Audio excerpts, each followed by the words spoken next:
Hello everyone, I am Piyush Mishra, volunteer of Applied Forensic Research Sciences.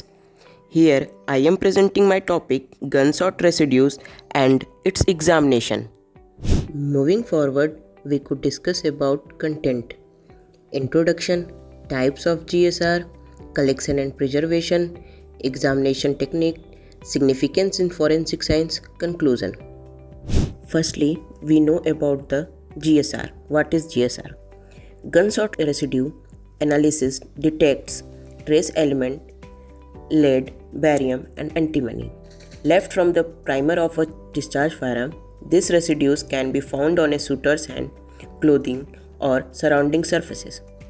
By identifying these elements, forensic experts can infer whether a person has recently fired a gun or was near a shooting scene. This information is crucial for linking suspect to firearm used for a crime scene, aiding in investigation and legal proceedings. GSR analysis thus plays a vital role in forensic science, providing key evidence in shooting-related cases. After that, we could discuss about the types of GSR. There are mainly two types of GSR. First, primary residue. Second, secondary residue. Firstly, primary residue. Directly deposited on the shooter's skin and hands from the gun's discharge. Secondary residue transferred to surrounding surfaces through contact with the shooter or object they touched. Moving forward to another slide, we could discuss about the method for collecting gunshot residues. There are several methods to collect gunshot residue. First, dry method uses materials like residue, wax, cellulose acetate, cellophane, tapes, and colloidal solution to capture GSR. This method involves pressing these materials against surfaces to collect residues. Second method is wet method.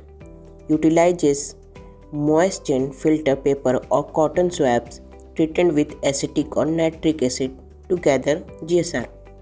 This technique involves swabbing surfaces to collect residue. Some other collection techniques are swabbing, tape, vacuum lifting. Swabbing using moistened swab to gather residues from surfaces. Tape, applying adhesive tape to capture residues from skin or object. Vacuum lifting, using a vacuum to collect residues from surfaces by suction. In this slide, we could discuss about the examination technique to detect gunshot residues by the various tools and methods. First, visual detection. In this, magnifying glasses and stereoscopic microscopes are employed for initial examination of GSR particles. Supplementary analytical technique. Scanning electron microscopic provides detailed imaging and analysis of residue particles. Energy dispersive spectroscopy identifies the elemental composition of residues. Atomic absorption spectroscopy measures the concentration of metals in residue samples. Inductively coupled plasma mass spectrometry offers precise elemental analysis of residues. Neutron activation analysis detects and quantifies trace elements in residues. In chemical methods, dermal nitrate test, Walker test, Harrison and Gilroy test. First, dermal nitrate detects nitrates on the skin. Walker test identifies residues through chemical reactions. Harrison and Gilroy test uses chemical reaction to detect specific residues. In this picture, we can see that different types of examination method are used. In this slide, we could discuss about the significance of gunshot residues in forensic science. Gunshot residues analysis plays a crucial role in forensic investigation. It helps identify shooters by linking suspect to firearm discharge through microscopic particle detection. GSR analysis corroborates evidence by supporting other forensic findings and witness testimonies.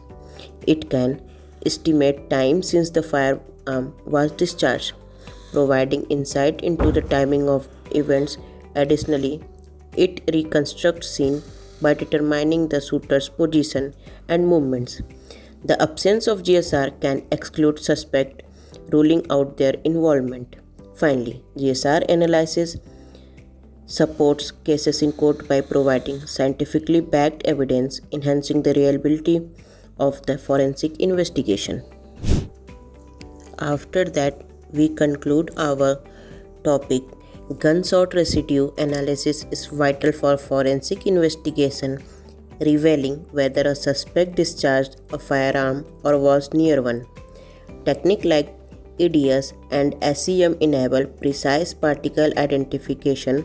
Although GSR evidence is valuable, it should be combined with other forensic findings due to potential contamination and transfer issue. It's all about my topic, GSR and its examination. Hope you are all understand the topic. Thank you.